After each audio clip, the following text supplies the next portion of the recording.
자, 한 해가 시작될 때 사람들은 소망과 소원을 품죠. 새해 소원을 가지고 기도하는 사람들이 많이 있습니다. 한국은 새해 첫날 동해에 가서 떠오르는 해를 바라보며 자신들의 소원을 비는 사람들로 붐비죠. 여러분 중에도 해보신 분 계십니까? 안 계세요? 저는 부모님이 허락을 안 해주셔서 못 가봤지만 가고 싶은 생각은 없지 않았습니다. 한번 그들이 그렇게 기도하는 모습, 동해에 모여서 이렇게 막 기도하는 모습을 뉴스로 한번 본 적이 있는데, 그 얼굴이 너무 간절해요. 기도하는 그 모습이 너무 간절해. 그래서 정말 꼭 이루어지기를 바라면서 기도하는 모습들, 그냥 두 손을 꼭 모으고 그냥 꼭 이루어 달라고 기도하는 그 모습이 간절함이 있었습니다. 또 어떤 사람들은 꼭 뭔가 새로운 새해니까 뭔가 이루어질 것만 같은 흥분 속에서 또 기도를 하죠. 여러분에게도 새해 소원이 있으십니까? 여러분의 새해 소원은 무엇입니까? 여러분은 새해가 시작되면서 무엇을 가지고 하나님께 나아가 기도하셨습니까? 사실 벌써 새해가 시작하고 일주일이나 지나서 새해 같은 느낌은 좀 없기는 합니다. 근데 여러분들 기도할 때 우리 식구 모두 건강하게 해주세요. 올해는 사업이 조금 더 잘 되게 해주세요. 우리 아이들이 공부 잘하고 좋은 학교 가게 해주세요 하는 우리의 소원이 만일 이와 같은 것들이라면 우리의 소원은 믿지 않는 자들의 소원하고 별 다를 것이 없을 겁니다. 그럼 우리 성도들의 소원은 어때야 할까요? 기도 뒤에 주님께 영광을 돌리게 해주세요 라는 말을 붙이면 될까요? 그러니까 우리 식구 모두 건강하게 해주셔서 주님께 영광 돌리게 해주세요. 올해는 사업이 조금 더 잘 돼서 주님께 영광 돌리게 해주세요. 우리 아이들이 공부 잘하고 좋은 학교 가서 주님께 영광 돌리게 해주세요. 이렇게 붙이면은 성도의 기도가 될까요? 세상 사람들의 기도와 다른 기도가 됩니까? 물론 듣기에는 세상 사람들의 기도하고 다른 것 같고 주님의 영광을 위해서 그렇게 기도하는 것 같지만 사실 속을 들여다보면 세상 사람들의 기도와 그냥 말만 다를 뿐 내용은 다르지 않고 여전히 똑같습니다. 결국에는 모두가 내 소원을 이루는 것이고 내 생각에 좋은 것들을 이루려는 것이기 때문에 그렇습니다. 주님께서 우리에게 원하시는 것은 뭐죠? 하나님께서 우리에게 원하시는 것은 뭡니까? 우리가 주님께 소원을 빌지만 주님도 우리를 향해서 소원을 가지고 계신데 그것은 뭡니까? 하나님은 구약에서 내가 거룩하니 너희도 거룩하라 라고 말씀하셨습니다. 또 신약의 데살로니가전서 4장 3절은 우리에게 이렇게 말씀하세요. 하나님의 뜻은 이것이니 너희의 거룩함이니라. 그러니까 우리를 향하신 하나님의 원하심, 하나님의 소원, 하나님의 원하시는 것은 우리의 거룩함입니다. 그것을 위해 하나님은 우리에게 그 아들도 아끼지 않고 주신 거예요. 멸망할 세상과 구별되어서 구원에 이르는 사람들이 되기를 원하셔서 하나님은 죄를 알지도 못하는 그 아들을 죄가 되게 하셔서 십자가에 오르게 하셨습니다. 우리는 우리의 소원만 너무 하나님께 요구하고 있는 것은 아닙니까? 하나님의 뜻이 이루어지는 것에 우리의 관심이 있습니까? 예수님은 분명히 우리에게 기도를 가르쳐 주실 때 뜻이 하늘에서 이루어진 것처럼 땅에서도 이루어지기를 간구하라고 하셨는데 정말 우리는 하나님의 뜻이 이 땅에 이루어지기를 간구하며 살아갑니까? 세상에서도 나는 상대로부터 받기만 하려고 하고 나는 아무것도 주지 않으려고 하면은 밉상이죠. 밉죠, 그 사람은. 그죠? 아무리 하나님께서 사랑의 하나님이시라고 해서 그 하나님께 그렇게 밉상짓을 해도 되겠습니까? 여러분은 여러분을 향한 하나님의 뜻이 이루어지는 것에 대해 얼마나 관심이 있으십니까?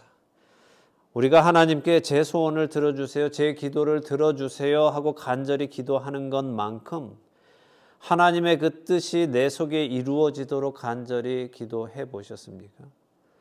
만약 우리는 하나님의 뜻에는 관심이 없고 하나님의 힘을 이용해서 나의 뜻이 이루어지는 것에만 관심을 갖는다면 그건 정말 밉상입니다. 우리 각자의 속마음을 확인해 보기 원합니다. 오늘 저는 여러분과 하나님께서 우리에게 원하시는 것, 거룩함, 그 중에서도 하나님의 말씀에 순종하는 것에 대해서 조금 나누어 보려 합니다. 그래서 우리 안에 올 2024년에 주님께 순종하는 사람이 되고픈 소원이 생겨나기를 바랍니다. 로마서 5장 18절에서 19절 두 절 읽겠습니다. 로마서 5장 18절 19절입니다. 그런즉 한 범죄로 많은 사람이 정죄에 이른 것 같이 한 의로운 행위로 말미암아 많은 사람이 의롭다 하심을 받아 생명에 이르렀느니라. 한 사람이 순종하지 아니함으로 많은 사람이 죄인 된 것 같이 한 사람이 순종하심으로 많은 사람이 의인이 되리라. 아멘. 자, 여러분은 순종이 뭐라고 생각하세요? 순종을 단어 그대로 생각해 보면, 풀어보면 순순히 복종하는 것, 그렇죠? 근데 구약에서 순종이라고 번역되는 단어에는 샤마라는 단어가 있어요. 샤마. 그래서 많이 들어보셨죠? 예. 신명기 6장 4절을 히브리어로 시작할 때 샤마 이스라엘 이렇게 시작을 합니다. 하나님을 믿는 유대인들은 하루에 2번씩 이 신명기 6장 4절을 외웁니다. 어떤 말씀입니까?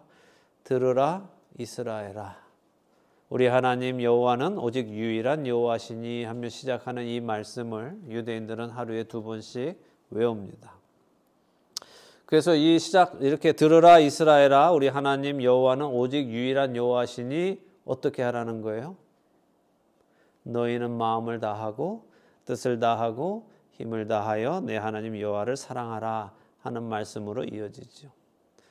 여기서 한국어로 들으라라고 번역된 단어가 히브리어로 샤마라는 말이고 곧 순종이라는 단어예요. 그러니까 들으라 이스라엘아, 이거는 순종해라 이스라엘아 하는 말씀과 같은 말씀이죠. 그러니까 순종이란 뭐예요? 다른 말로 하면 듣는다 하는 거죠. 자, 여러분이 잘하시면서 여러분이 잘하시던 때를 생각해 보세요. 부모님께 가장 많이 들은 소리가 뭡니까? 만약 여러분이 가장 많이 듣고 잘하신 말씀이 아유 우리 아들, 아유 우리 딸 너무 착해, 너무 말 잘 듣네, 대견하네, 잘했네, 이런 소리 들으셨으면 여러분들은 착하게 잘 자라신 거고, 만약 여러분이 기억하시는 우리 엄마 아빠가 나한테 가장 많이 하신 말씀이 너 왜 이렇게 내 엄마 말을 안 들어, 너 왜 이렇게 아빠 말을 안 들어, 제발 엄마 말 좀 들어, 이런 게 기억이 난다면 여러분의 삶은 제 삶과 별로 다르지 않을 것입니다. 부모님께서 자녀에게 엄마 말 좀 들어 라고 하실 때 그 의미는 뭡니까? 귀로 소리를 들으라는 의미입니까?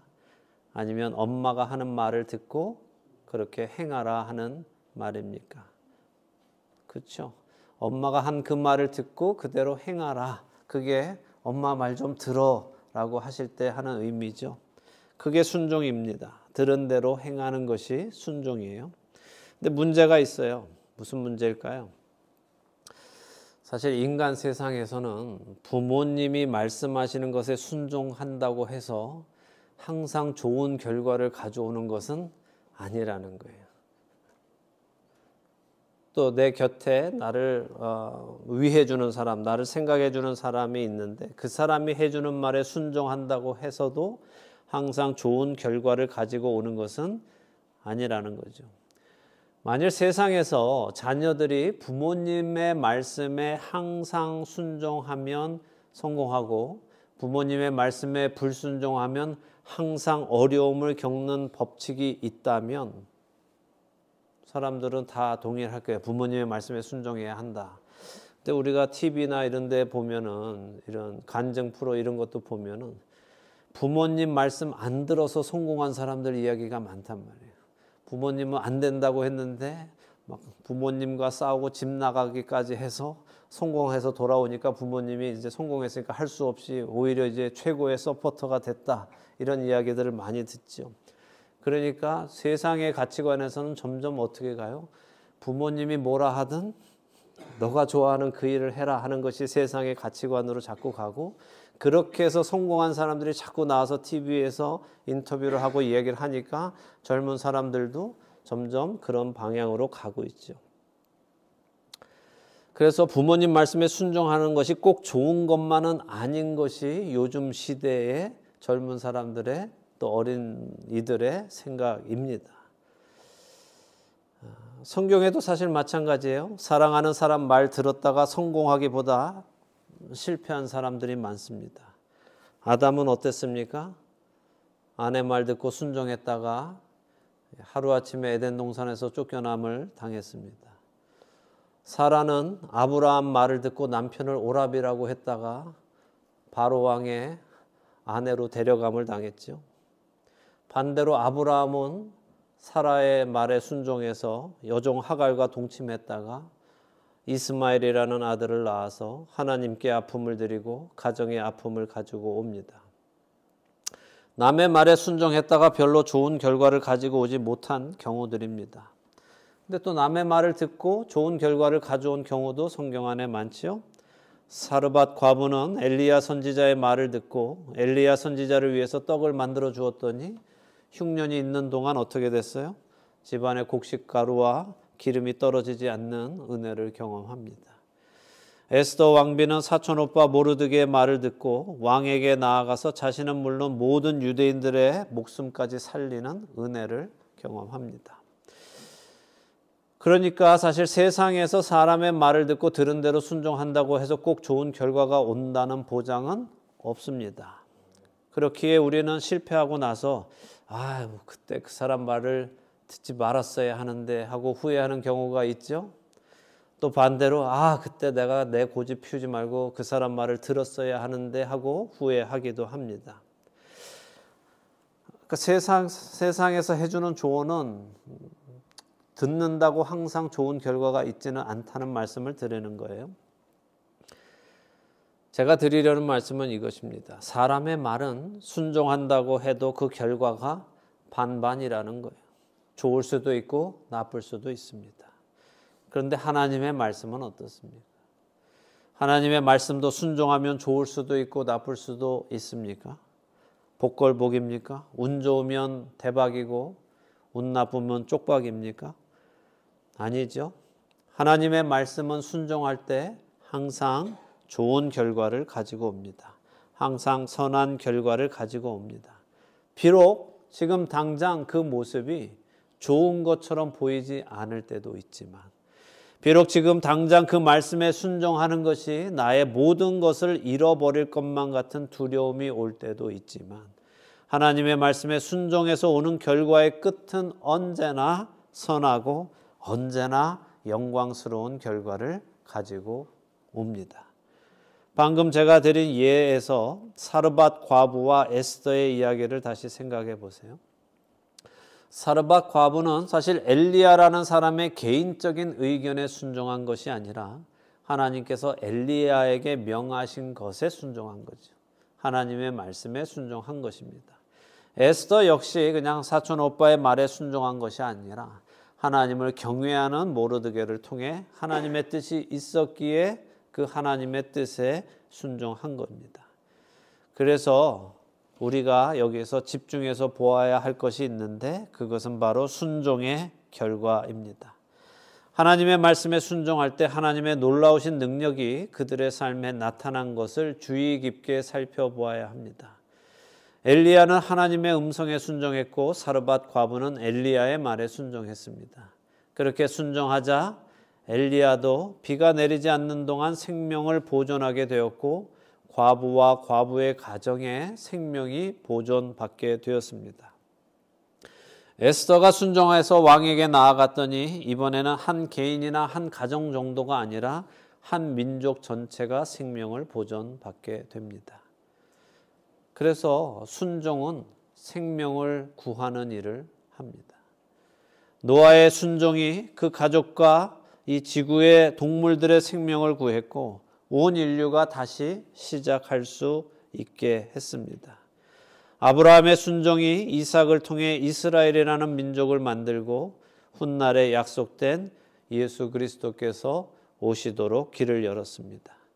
모세의 순종이 애굽에서 종살이하던 이스라엘을 자유하게 했습니다. 오늘 우리가 읽은 로마서 5장 18절 19절에도 순종과 불순종의 이야기가 나옵니다. 그런즉 한 범죄로 많은 사람이 정죄에 이른 것 같이 한 의로운 행위로 말미암아 많은 사람이 의롭다 하심을 받아 생명에 이르렀느니라. 한 사람이 순종하지 아니함으로 많은 사람이 죄인이 된 것 같이 한 사람이 순종함으로 많은 사람이 의인이 되리라. 한 사람의 불순종이 우리 모든 사람을 죄인 되게 했죠. 아담의 불순종이 우리 모두를 죄인 되게 했습니다. 그러나 한 사람의 순종하심, 곧 예수 그리스도께서 순종하심으로 많은 사람들을 의인이 되게 하셨다고 말씀합니다. 그분이 순종하심으로 죄인이 의인이 된 것입니다. 이 말씀을 조금 더 명확하게 표현한 곳이 있습니다. 베드로전서 2장 22절에서 25절입니다. 베드로전서 2장 22절에서 25절 읽어드리겠습니다. 그는 죄를 범하지 아니하시고 그 입에 거짓도 없으시며 욕을 당하시되 맞대어 욕하지 아니하시고 고난을 당하시되 위협하지 아니하시고 오직 공의로 심판하시는 이에게 부탁하시며 친히 나무에 달려 그 몸으로 우리 죄를 담당하셨으니 이는 우리로 죄에 대하여 죽고 의에 대하여 살게 하려 하심이라. 그가 채찍에 맞음으로 너희는 나음을 얻었나니 너희가 전에는 양과 같이 길을 잃었더니 이제는 너희 영혼의 목자와 감독 되신 이에게 돌아왔느니라. 아멘. 예수님께서는 아무런 죄도 짓지 않으셨지만 하나님 아버지께서 이 땅에 육신으로 가서 죄 없이 하나님의 어린 양으로 죽임을 당할 것을 말씀하셨고 예수님은 그 말씀을 듣고 그대로 순종하셨습니다. 예수님께서 그렇게 순종하셨더니 어떤 결과가 왔다고요? 우리가 죄에 대하여 죽고 의에 대하여 살고 우리가 나음을 입고 잃었던 길에서 돌이켜 나와 우리의 영혼의 목자와 감독 되신 이에게 돌아오는 결과가 왔다고 말씀하십니다. 순종의 결과는 죄인을 의인의 자리로 옮겨가게 하고 어둠에 속한 자들을 빛의 자녀가 되게 하고 사망에 속한 자들을 생명으로 옮겨주는 일을 합니다. 예수님 한 분의 순종이 수많은 생명을 살려내셨습니다. 우리는 어떨까요? 우리가 하나님의 말씀에 순종할 때 어떤 일이 일어날까요? 같은 일이 일어날까요? 베드로 사도가 베드로전서 2장 22절에서 25절에 방금 읽어드린 그 말씀, 예수님이 순종하심으로 길 잃은 양과 같던 우리가 돌아왔다고 말씀하신 후에 이어서 뭐라고 하셨는지 기억하세요? 이어지는 구절 한번 보시죠. 이어지는 구절이 뭡니까? 3장 1절인데 이걸 서로 따로 떼어 읽지 마시고 이어서 읽어보세요. 뭐라고 됐습니까? 아내들아 이와 같이 자기 남편에게 순종하라. 이는 혹 말씀을 순종하지 않는 자라도 말로 말미암지 않고 그 아내의 행실로 말미암아 구원을 받게 하려 함이니. 자, 성경은 우리에게 말씀하시는 거예요. 예수님의 순종이 길 잃은 양들을 목자 되시는 예수님께 다시 돌아오게 한 것처럼 우리들의 순종 또한 믿지 않는 사람들을 주님 앞으로 돌아오게 한다고 하시면서 그 예로 아내들의 순종을 말씀하시는 겁니다. 믿지 않는 자들과 결혼한 아내들이 주님께 순종하는 삶, 주님께 순종하기에 남편에게 순종하는 삶을 살아갈 때 믿지 않는 남편, 하나님의 말씀에 순종하지 않는 자라도 구원에 이르게 하는 통로가 될 것이다 라고 말씀하시는 거예요. 그럼 이건 믿지 않는 남편과 결혼한 아내에게만 국한된 말씀입니까? 베드로 사도는 남편들에게도 이렇게 말씀하시죠. 베드로전서 3장 7절입니다. 남편들아 이와 같이 지식을 따라 너희 아내와 동거하고 그를 더 연약한 그릇이요 또 생명의 은혜를 함께 이어받을 자로 알아 귀히 여기라. 이는 너희 기도가 막히지 아니하게 하려 함이라. 남편 역시 이 말씀에 순종하며 아내를 귀히 여기며 살아가야 합니다. 그렇게 해야 그 사람과 하나님의 관계가 막히지 않는다고 하시죠. 여러분들의 올해 소원은 무엇입니까? 올해는 운동을 꼭 좀 해봐야지 하시며 피트니스 회원권 끊으신 분 계십니까? 운동기구 집에 사다 들여놓으신 분 계세요? 올해는 집에서 달리기를 좀 해봐야지, 자전거를 좀 타봐야지. 그죠? 또 올해는 내가 공부를 좀 해봐야지 하면서 준비하시는 분 계십니까? 좋습니다. 그렇게 소원을 품으면 그 소원을 이루기 위해서 움직여야 하고 행동해야 합니다. 만일 여러분이 올해 소원을 품으셨다면 여러분 그 올해 소원 안에 이것도 좀 꼭 포함시켜 주시기 바랍니다.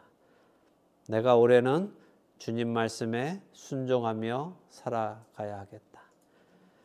올해는 주님께서 기뻐하시는 거룩한 사람으로 변화되어 가겠다. 올해는 예수님을 더욱 깊이 닮아 가겠다. 올해는 주님을 더욱 사랑하겠다라는 소원을 품으시고 그 소원을 이루시기 위해 필요한 것들을 준비하시고 실행해 나가시기를 바랍니다. 늘 말씀드리듯이 생각만 가지고는 일이 일어나지 않습니다. 우리 중에 우리 배에 식스팩을 만드는 법을 몰라서 식스팩 못 만드는 사람은 없습니다. 그렇죠? 다 갖고 싶어 하잖아요. 여기에 근육을, 식스팩 근육을 다 가지고 싶어 하지만 여기에서는 제가 배를 다 보진 못했지만 저희 막내 아들 외에는 아마 없는 것 같아요. 근데 쟤는 매일 저녁에 밤에 거울 앞에 서서 막 이렇게 한단 말이죠. 이렇게 하니까 생기는 거죠. 나도 갖고 싶어 이러고만 있으면 생기지 않는단 말이에요. 우리 중에 영어를 잘하는 법을 몰라서 영어 못하는 사람은 없어요. 그 영어 잘하는 방법을 실행하지 않아서 못할 뿐이죠. 이것은 하루아침에 되는 일이 아니기 때문에 꾸준히 반복해서 잘 될 때까지 그 일을 할 때에 우리는 그 자리에 가게 되는 거예요. 우리가 마음이 급해서 노력은 하지 않고 그 자리에 가기를 원한다면 그 일은 일어나지 않기에 우리는 포기할 수밖에 없습니다. 구원받는 법, 거룩해지는 법, 그것을 모르는 분은 없으실 거예요. 어떻게 우리가 구원에 이르고 어떻게 우리가 거룩해집니까? 말씀에 순종할 때 그렇습니다. 처음부터 순종이 됩니까? 잘 안 되죠? 그렇지만 순종하는 훈련을 해 나가셔야 돼요. 매일같이. 안 돼 하고 포기하시는 것이 아니라 오늘 안 되면 내일 또 해보시고 내일 안 되면 모레 해보시고 계속해서 그렇게 순종하고자 하는 삶을 살아갈 때 우리 안에 살아계시는 성령님께서 우리의 그 소원을 이루어 주실 것이고 우리가 그 소원을 이루도록 우리에게 힘을 주실 것입니다. 올해는 여러분의 소원이 주 안에서 거룩해지는 그 일이 되기를 원합니다. 주님의 말씀에 순종하는 그 일이 되기를 원합니다. 그래서 여러분들의 그 소원들이 모두 다 이루어지는 한 해가 되기를 예수 그리스도의 이름으로 축원합니다.